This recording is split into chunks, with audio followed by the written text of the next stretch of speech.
The Ramayana is about a massive military campaign, and so is the Mahabharata, right? So I will give you today a soldier's insight into the role of Sita in the battle of the Ramayana. And as the author just in an introductory remarks pointed out, it was pivotal, it was crucial. Let me elaborate. She was talking of the era when there were powerful meditators around, people who had tremendous psychic abilities, telepathic powers, a whole host of psychic powers. There's even that tradition of, psychic weapons being involved. There's something like the Star Wars, the Jedi Knights, who were fighting. And Ravan was one of the most powerful meditators of his era. He had placated Lord Shiva, gained from him tremendous powers. He was, great student of the Vedas, and some of his stotras, the Shiva stotras and others, are still sung.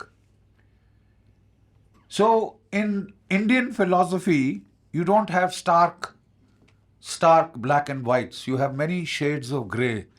There's a lot of fuzziness to the moral logic, right? He was extremely powerful. And it would have been very, very difficult to defeat such a person, you see. And therefore comes the role of Sita. Let me explain. The Gita is about managing two negative emotions in combat, right? Which are still with us today. That is the problem soldiers face today. One is the negative emotion of fear. A soldier who, gets scared to hell, and most of us do, but you are not supposed to show it. But when you get scared to hell, you suddenly get a AK-47 going off in your face. You see, that is the time that you forget all that you have learned. It is a disorganizing emotion, and, a man, he's learned to remove a stoppage in his rifle, but his hands are trembling, he's shaking, he can't do it because it is a disorganizing emotion. The second disorganizing emotion is guilt. The second disorganizing emotion is guilt. A man overcome with guilt cannot think straight. And if you want to know exactly the psychological, impact of guilt, read Crime and Punishment, Dostoevsky's Crime and Punishment. The way it twists your mind. So if you have to fight with a man who has a very strong mind which can almost, create reality, distort reality, then you have to, it's a battle of the mind. Instilling fear in a warrior like Raman is not easy. So what is the next that you do? You instill guilt, debilitating guilt. Please understand what I'm trying to say. In Jungian psychology, they talk of the archetypes. Each one of us has a male archetype in the lady and a female archetype in me. My X and Y chromosomes, they're just one difference of one, right? So there is a male component, there is a female component, and Carl Jung, the psychologist, calls that the anima and the animus. One of the ways to devastate a person is to suddenly confront the man with his anima. Let me explain this in a little more detail, right? The anima is, your idealized female. In the Ramayana, the idealized Indian feminine is the Sita. Demure, quiet, you see. And in the Mahabharata, it is Draupadi. Fiery, assertive, and she represents the feminine anima of that particular age. Sita is supposed to be the most beautiful woman, lady of her times, the most beautiful queen of her times. There is that Swayamvar to which Ravan comes. Every man who is around there projects his anima onto her, right? And so does Ravan. And then he's so obsessed with her, she rejects him, of course, she marries Lord Ram. And then, he cannot forget the most beautiful Sita. Finally, he abducts her, right? He cannot touch her because he has been given a curse because of the many women that he had violated, that you touch another woman और तेरा सिर फट जाएगा 100 टुकड़ों में. That was the curse that he had been given by one of the greater rishis of that era.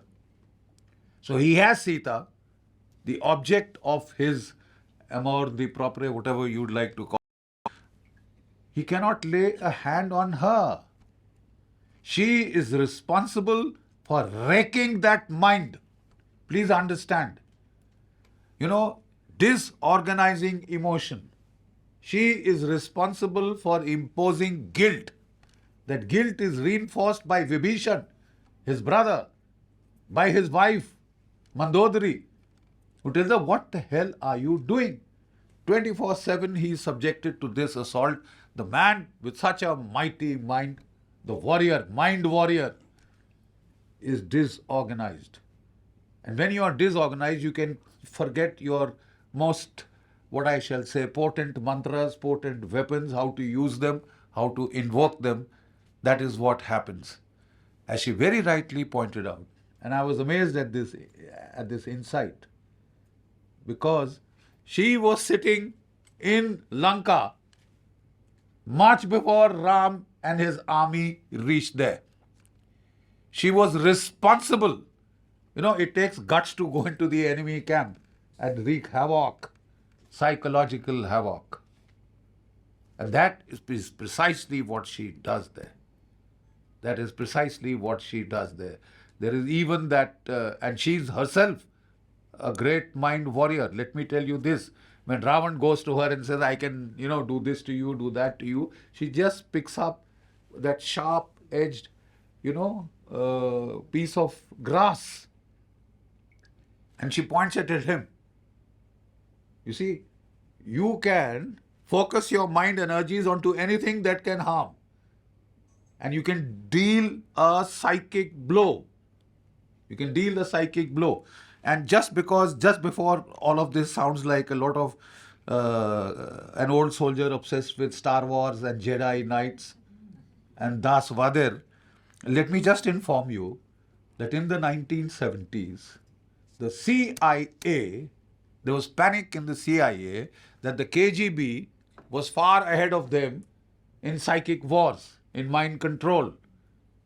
And then the CIA sent a whole lot of people to pick up to the various ashrams. That was the time of Maharishi Mahesh Yogi, who standardized transcendental meditation, and people all over the world learnt it. Then it could be subjected to scientific investigation because it was a standardized, formalized format, devoid of the mystic mumbo jumbo, right? Then the ashram that they really went and learnt a lot from was Swami Muktananda Paramahansa Siddha Yoga. And of course, they had the earlier, our ambassadors were Vivekanand, Swami Yogananda, your guru, Osho Rajneesh to an extent.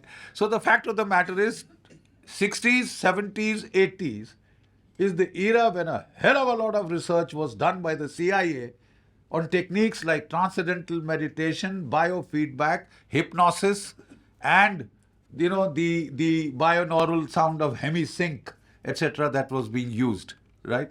So the fact of the matter is, this is not all mumbo jumbo. A fair amount of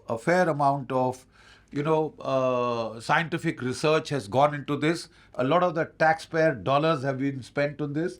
Those were the kind of wars that were being fought there. Therefore, the integrity of the mind was the prime weapon and the prime target of attack. And like I said, how do you attack a mind that evolved? A mind that evolved, and yet there was a Achilles heel. Because he in the spiritual field had gone much ahead, but he had no control over his emotions, his instincts. And that is That is Ravan. You can run riot with that kind of power in the hand of a person who has no control over his emotions, affective displays.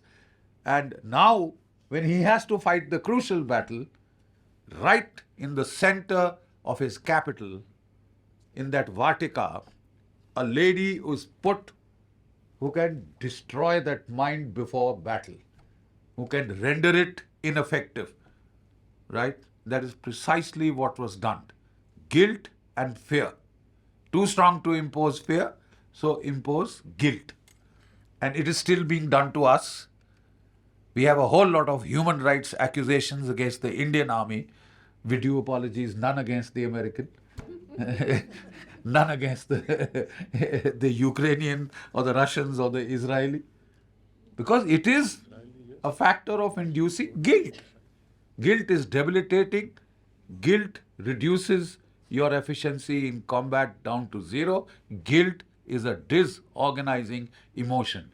Sita was sent there precisely to induce that guilt, to disorganize one of the most powerful minds of its era. The rest is history.